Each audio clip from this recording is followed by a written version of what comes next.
Hey, how's everybody doing tonight? Happy Friday. Seems like I've had a surge of new subscribers in the past day.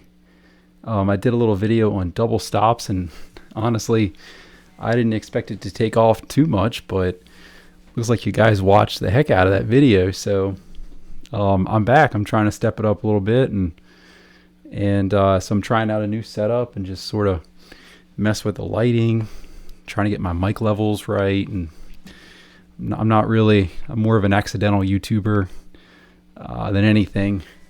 So, you're here on the early days, so we're still figuring it all out as we go along. But yeah, tonight I normally would have had a gig tonight with my jazz guitar duo. We've been playing every Friday night at this cool little place. It's a little distillery where they have just drinks right now, and just opened up less than a year ago. Really having a great time playing there. Me and a buddy of mine who's a fantastic jazz guitar player, and maybe you've seen him on my channel before. There's a lot of videos with me and him playing together. He's a great guy, Hans. Hey Hans, shout out to Hans. He's made so much progress on the guitar, and he just every week it seems like he gets better and better. And I've been thinking about that, and what does it take to get better? What does that consist of? I think it all comes down to your passion for it, and how connected are you to the music, and all those good things that come out of passion, like goals. You can have a passion, but then you have to hone it. You have to define it. You have to figure out a way to harness that raw energy and start working against a plan to get better. So the first step in that is, I think, there's a lot of first steps you could take, but I think it really comes down to knowing your chords. And I say that not just your chords from the perspective of this is a G minor 9 voicing, this is a B flat major 7, this is a C 9 suspended. Like, those are good to know, but try to think of it from the perspective of, well, if I was going to play G minor 9, why don't I think of that when I'm soloing too? If I'm playing a little groove like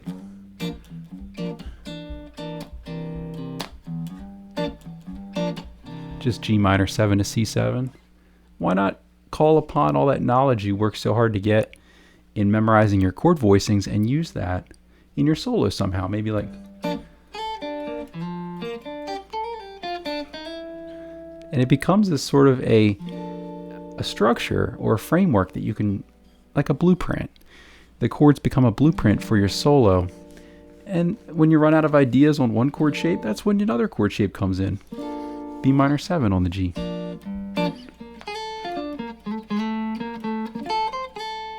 You get a lot of those great sounds that come right out of the Pat Martino and the Wes Montgomery and the George Benson and all the Joe Pass and all the great players when you do the B major 7, B flat major 7 over that G minor.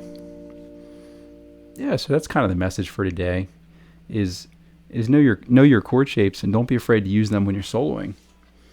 Just going to do a little bit more with G minor. I did a video a while back, you might want to check it out, where I was playing an F sharp diminished 7th, going to G minor, and I was using that F sharp diminished, moving it up 3 frets at a time, and chasing. I like to use the word chasing because that kind of describes what's going on here.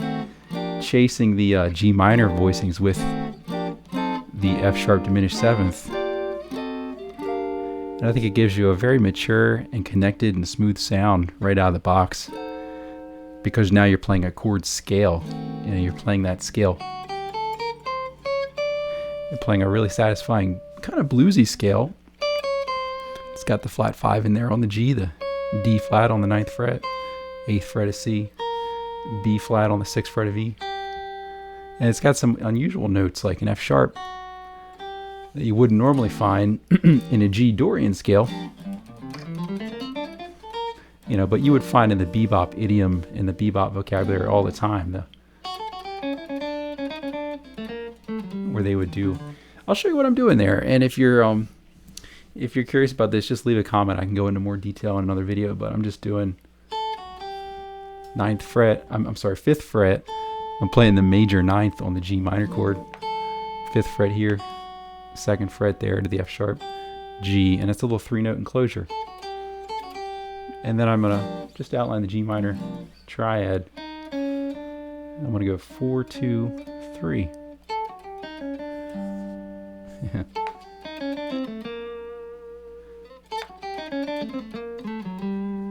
Cool. So idea there is I just went E flat, C sharp, D, C, A, B flat. All right. And there's a G minor 9 shape you can relate that back to. Oops. I was thinking of a way to just connect things positionally too, and that's why knowing your chord shapes is so important, because if you know your shapes all over the neck, you know, it's only a little bit more of a leap of application of knowledge to now connect your scales and just get yourself out of whatever position you might be stuck in. You know, let's say that you come from a blues background and everything's in the pentatonic box. You know, you just feel kind of locked into that. Well, if you know like a B flat major 7th, like this nice voicing here, B flat major 7th up here on the 8th, it's the 8th fret of D, and then these 3 guys on the 10th fret of G, B, and E. If you know that, that might be a way to kind of step outside of the 3rd fret pentatonic box and just get yourself out of that, and then you're almost in a way now that you can connect it to the pentatonic scale up on the 10th fret, the what we call the root 5 pentatonic box, the 10 on the A string, 10th fret, 13th.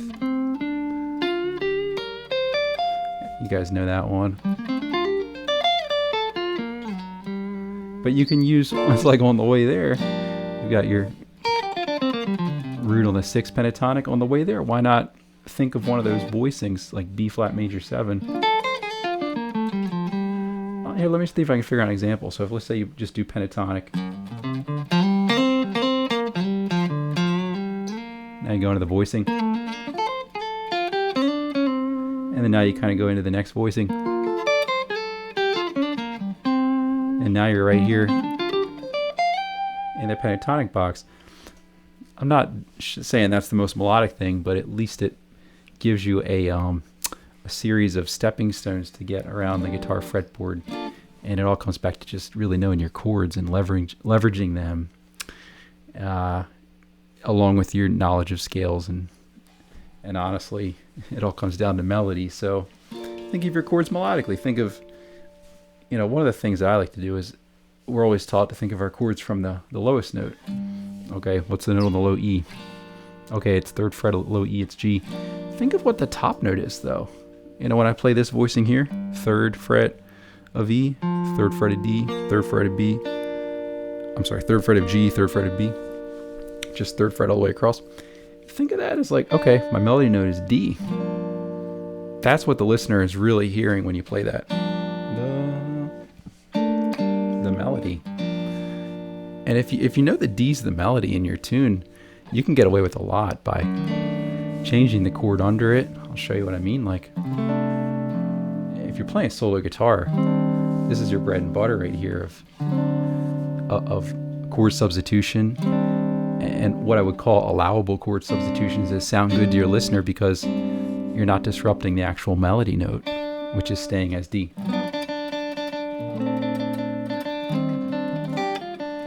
That's why a lot of these little turnarounds work. You know, G major to your B flat major 7 to your E flat major 7 to like your A 7 flat 9. I did change the melody there. I just wanted to hear that F. I didn't even know it, but I went to D flat major 7 and somehow it works. C7 suspended, B flat major 9 with the sharp 11 in it. I mean, it just keeps working. And, you know, it works until it doesn't, until you sort of paint yourself right into a corner and you just have to get out of it somehow. And you might have to, it might not be a smooth exit, if you know what I'm saying. You might have to sort of just throw in the towel at some point. But yeah, I'm just going to play some random stuff, just like what I do when I get warmed up. One of my favorite things to do, since we're talking about G minor, is play this little Pat Martino line that he talked about in his book, Linear Expressions. He would go,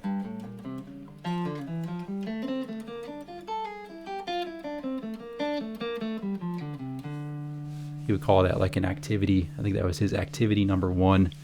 Again, in his book, Linear Expressions. Great book to get. He talks about these different minor phrases. I'm not warmed up at all yet. I'm trying to.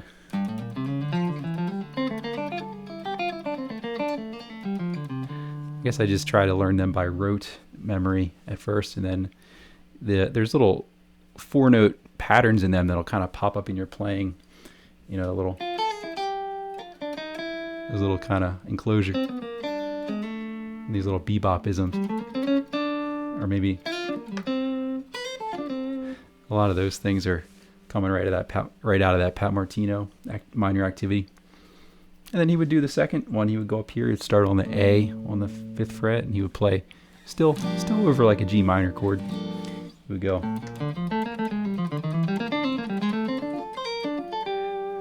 And I'm paraphrasing.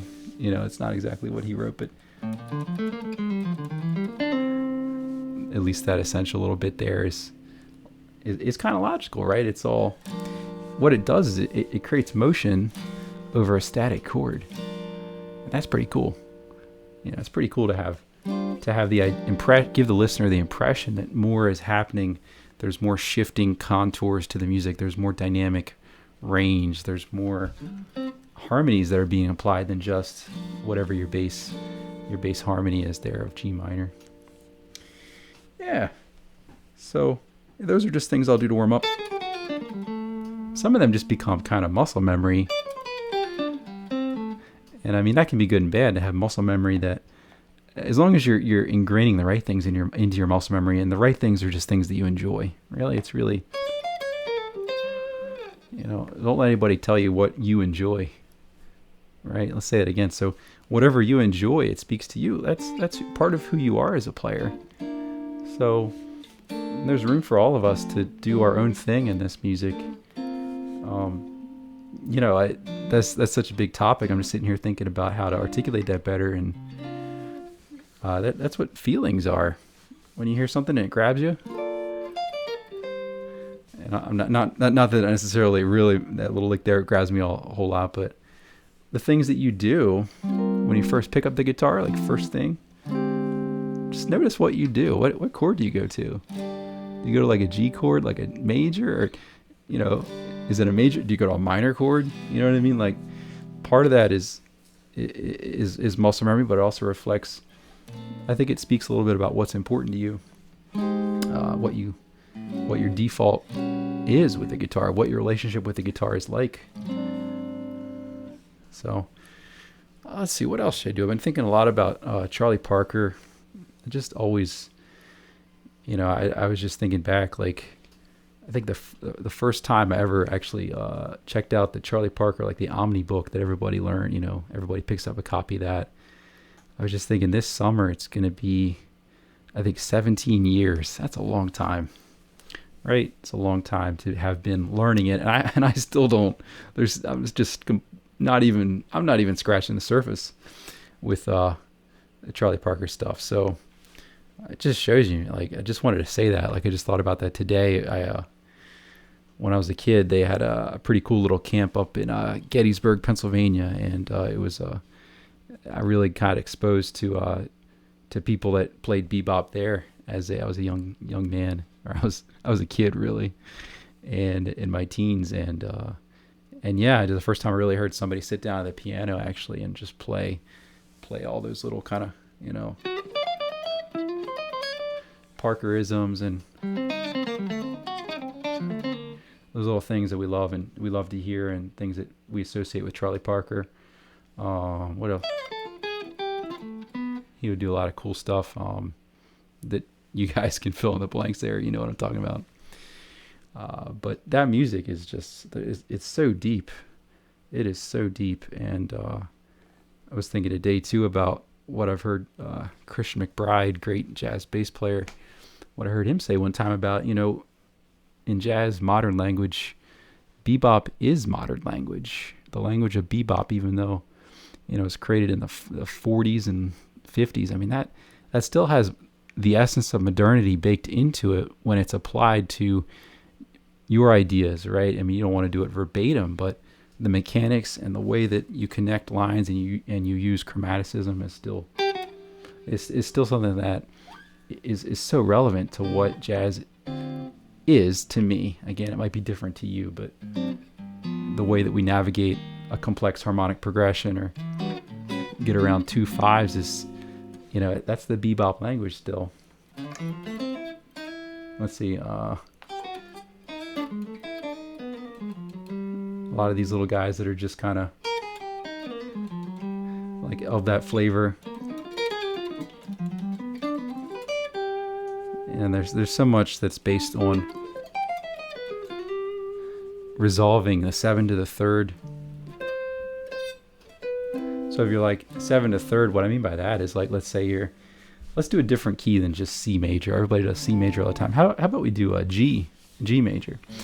So your 7 to your 3rd would be like in your A minor 7 chord, resolving your G, kind of like to the 3rd. Well, it's more like when you go A to D7, and the 7th, the flat 7th of the D7 is C, and then you want to resolve that to the major 3rd of the G major. That's really a key resolution. So something like, let's see.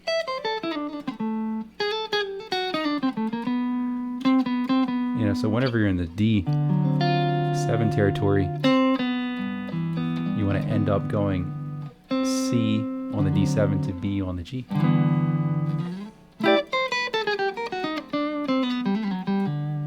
Things like that, or I guess I could do another one like pause there to show that little maneuver conveys to your listener that you are outlining the harmony, and there's not much of a stronger relationship than that 7 to 3 resolution.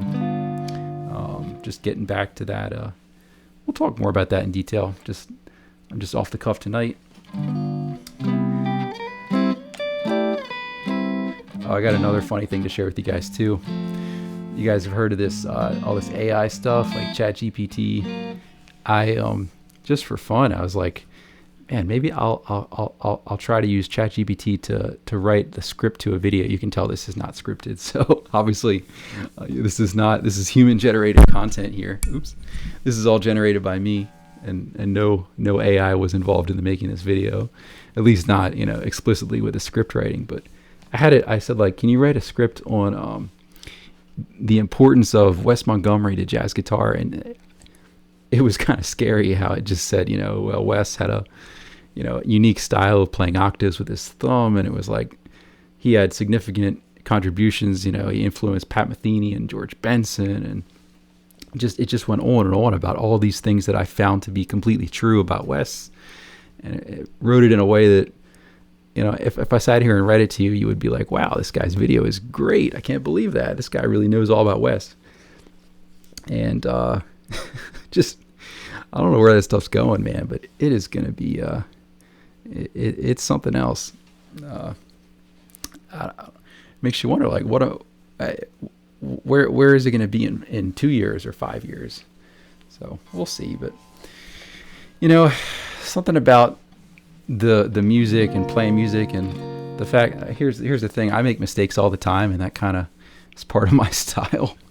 Just the human element of being always open to the possibility of an error or something going wrong. That actually is sort of what makes it interesting to improvise. You're always living on the edge of, is this going to work? And it's like you're doing this thing in real time, and you're trying to steer the ship or land the plane, so to speak, in real time. And I think that that's not going away. People sense that, when they come watch live music, they like that anticipation. I think that it's the same reason that people kind of like, it's almost like some people will tell you just like tongue in cheek, like, well, I only watch NASCAR because, I watch it just because, they go around the track a million times, and then something happens and that's terrible. But to some people, that's entertaining to see a car run into the wall. Everybody's okay at the end, right? But they just watch it just for the accidents. Now, I don't think anybody listens to music for that, but I think that the element of surprise is really what I'm getting at. And once you take away the element of surprise and spontaneity for something, I don't know if I'm really into it then, especially when it's comes down to something artistic.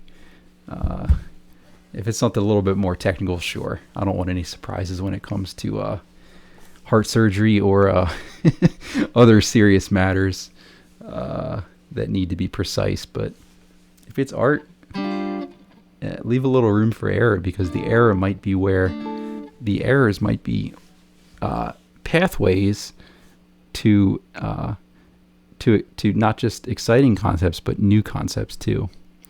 And satisfying, it's satisfying to listen to somebody be in the process of creation without a destination that is known beforehand, So, all right, well, I'll try to get together a video with a little bit more, another tutorial, but just wanted to hop in here tonight and just let you guys know what's going on, and that we're trying to build it up a little bit. And I want to share a little bit more just personal stuff too, and just kind of hang out with you. So we'll do that. All right, see you guys. Good night.